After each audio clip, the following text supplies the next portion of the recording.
Healthy people, selain nanas, ada satu lagi buah yang kadar vitamin C-nya cukup tinggi. Bahkan ngalah-ngalahin nanas loh. Pasti kamu semua udah kenal nih sama buah yang satu ini. Kalau di lirik lagu buah-buahan zaman kecil nih, buah ini yang paling pertama disebut. Yes, pepaya.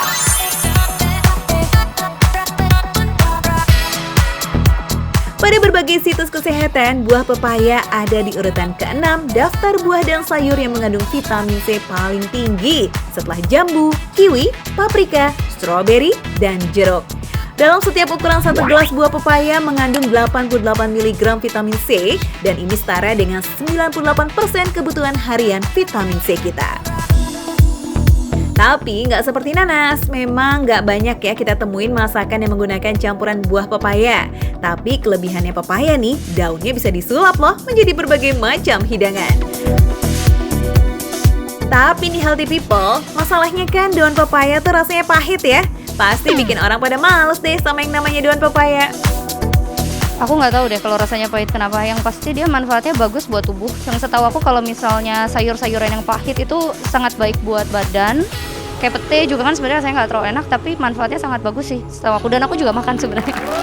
Karena mungkin dia sempat punya kepahitan mungkin zaman dulu ya gitu. Karena orang tuh hanya memakan, mungkin zaman dulu orang tuh fokus kepada pepayanya tapi bukan kepada daunnya gitu.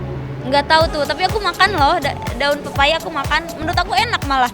Karena aku orang Sunda jadi sering makan lalapan. Jadi yang pahit juga dimakan. Pada daun pepaya memang rasanya cenderung pahit karena ternyata mengandung senyawa yang dinyatakan dengan alkaloid yang disebut dengan papain. Walaupun pahit, kandungan tersebut memiliki manfaat yang luar biasa, salah satunya dalam mencegah kanker, meningkatkan kesehatan imunitas, dan tentunya menjaga kesehatan secara menyeluruh. Tenang ya healthy people, soal pahitnya daun pepaya, Putri Una ini punya solusinya. Halo healthy people, aku Putri Una. Nah hari ini aku mau cerita tentang kegemaran aku makan daun pepaya untuk menjaga kesehatan aku. Nah aku tuh selalu ngajakin keluarga aku, teman-teman aku untuk makan daun pepaya karena manfaatnya banyak banget. Tapi karena rasanya yang pahit, semua jadi pada nggak mau. Udah gitu jadi pada males-malesan. Nah sekarang aku mau ngasih tips gimana caranya mengurangi rasa pahit dari daun pepaya. Nah yang pertama aku udah pilih nih daun pepaya yang bagus. Terus aku bakal pisahin batangnya dengan daunnya. Pilih daunnya yang agak muda ya healthy people. Daun yang muda biasanya berwarna lebih cerah. Posisi daunnya juga berada di pertengahan alias tidak terlalu di bawah. Daun pepaya yang masih muda begini nih, teksturnya masih empuk kalau dimasak.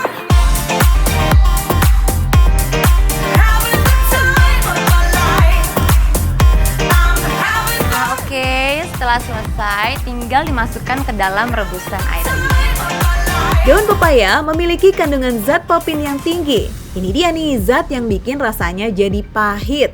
Memang sih sebagian orang menganggap rasa pahit pada daun pepaya bisa meningkatkan nafsu makan. Tapi sebagian besar justru anti banget tuh sama daun pepaya. Cara mengurangi rasa pahitnya dengan merebus daun pepaya kemudian dicampur beberapa bahan lainnya. Nah, sebenarnya ini kuncinya healthy people. Asam jawa. Nah, sebenarnya untuk mengurangi rasa pahit dari daun pepaya ini bisa juga pakai tanah liat dan pakai garam. Tapi hari ini aku pilih asam jawa karena aku mau bikin lodeh daun pepaya. Kita masukin aja nih healthy people. Sebenarnya selain direbus dengan asam jawa, tanah liat, atau garam, bisa juga direbus bersama dengan daun jambu biji atau daun singkong. 3 bahan-bahan tadi bisa mengurangi rasa pahit pada daun pepaya. Tapi kalau direbus dengan asam jawa seperti ini, selain menghilangkan rasa pahit, bikin aroma daun pepaya jadi lebih sedap loh healthy people. Oke healthy people, nah ini daun pepayanya sekarang udah jadi, habis direbus bakal Una potong kecil-kecil. Oh ya, Una mau ngasih tips juga nih buat healthy people semua di rumah agar sayuran tetap segar setelah direbus, langsung dicuci dengan air dingin atau direndam dengan air dingin. Nah healthy people, ini daun pepayanya udah jadi dan bisa langsung dimasak sesuai dengan selera healthy people semua di rumah. Kalau sudah direbus dan dipotong kecil-kecil, daun pepayanya bisa dimasak jadi apa aja, termasuk jadi sayur lodeh. Hah? Sebentar. Sayur lodeh? Beneran nih? Iya, makanya ikutin terus ya Putri Una. Nah, healthy people, ini tadi dia daun pepayanya udah dipotong-potong halus. Nah, masih inget nggak kita mau masak apa? Iya, bener banget. Kita mau masak sayur lodeh daun pepaya. Nah, di sini udah ada tambahan tempe dan juga bumbu-bumbu lainnya. Nah, yuk kita masak yuk. Sayur lodeh adalah olahan sayur sederhana khas Jawa. Walaupun biasanya identik menggunakan terong sebagai bahan utama, tapi sebenarnya bisa juga sih menggunakan bahan lainnya. Malahan nih kalau zaman dulu cukup pakai stok sayur yang masih ada di rumah lah ya people. Ciri khas lain dari sayur lodeh yang original khas Jawa ini, yakni menggunakan tempe semangit alias tempe yang sudah hampir busuk. Tapi karena kita mau bikin yang versi kekinian, pakai tempenya yang masih seger ya healthy people. Setelah iris-iris tempe, iris juga bumbu-bumbunya. Bumbunya santai aja kok, hanya butuh bawang merah, bawang putih, cabai besar, lengkuas, dan daun salam. Nah, semuanya cukup diiris, nggak ada yang diulek ya. Nah, karena sekarang bumbunya udah siap semua, langsung aja kita tumis. Tumis semua bumbunya ya healthy people, mulai dari bawang merah dan bawang putih lebih dulu. Nah, setelah harum dan layu, baru masukkan irisan cabai, lengkuas, dan daun salam. Oh iya, sebenarnya ada dua jenis sayur lodeh nih. Ada yang semua bumbunya langsung direbus dengan santan, dan ada juga yang ditumis lebih dulu seperti ini. Semuanya tetap enak kok, tapi kalau bumbunya ditumis begini jadi lebih gurih lah rasanya. Udah selesai numis nih, wanginya udah berasa banget. Kita lanjut masukin tempenya. Nah, tempenya langsung dimasukkan ke dalam bumbu tumisan ya, biar semua bumbunya lebih meresap. Jadi lebih mantap tuh healthy people. Oh iya healthy people, karena aku tuh sukanya yang pedas. Nah, aku langsung tambahin nih cabai merah. Nah, tapi kalau healthy people semua di rumah bisa sesuai selera. Nah, ini nih yang gak kalah penting. Bukan sayur lodeh namanya kalau nggak pakai santan ya. Ibarat api dan kompor, sayur lodeh dan santan adalah dua hal yang tidak terpisahkan. Kalau santannya udah masuk, jangan berhenti untuk terus diaduk. Jangan sampai nanti santannya pecah ya, biar teksturnya tetap kental, jadi rasanya juga lebih gurih. Terakhir, baru kita masukin daun pepaya. Nah healthy people, karena ini tadi daun pepayanya udah direbus lebih dulu, kita masukin di akhir biar matangnya bisa barengan. Nah, tinggal aduk-aduk deh. Udah gitu ditunggu sebentar aja sampai semua bumbu dan bahannya menyatu. Nah, ini dia healthy people, sayur lodeh daun pepaya ala Putri Una.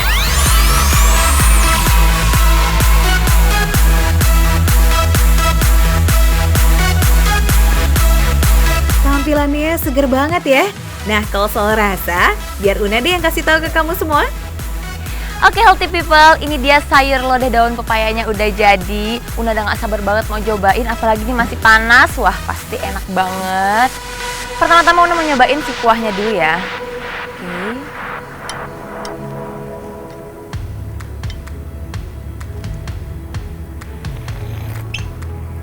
Oke. Seger banget. Dan ini tuh kelapanya tuh santannya gurih banget. Gimana nggak segar ya healthy people? Kuahnya aja bener-bener putih, kental banget tuh santannya. Sekarang kita cobain yuk daun pepayanya. Kira-kira masih pahit nggak ya?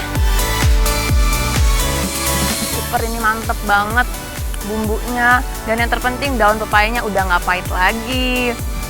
Dan ternyata ya biasanya kita tuh kan kalau makan sayur lodeh tuh pakai terong, diganti sama daun pepaya juga enak banget healthy people. Nah, kalau udah nggak pahit kayak begini, jadi banyak kan yang pasti suka? Apalagi daun dari buah asal Meksiko ini punya segudang manfaat. Di antaranya bisa memperlancar ASI, meredakan nyeri ketika haid, menghilangkan jerawat, dan masih banyak manfaat lainnya. Bener-bener perfect healthy people. Nah itu tadi dia resep sayur lodeh daun pepaya ala Una. Nah buat kamu semua silakan mencoba di rumah dan selamat makan bersama orang-orang yang disayang.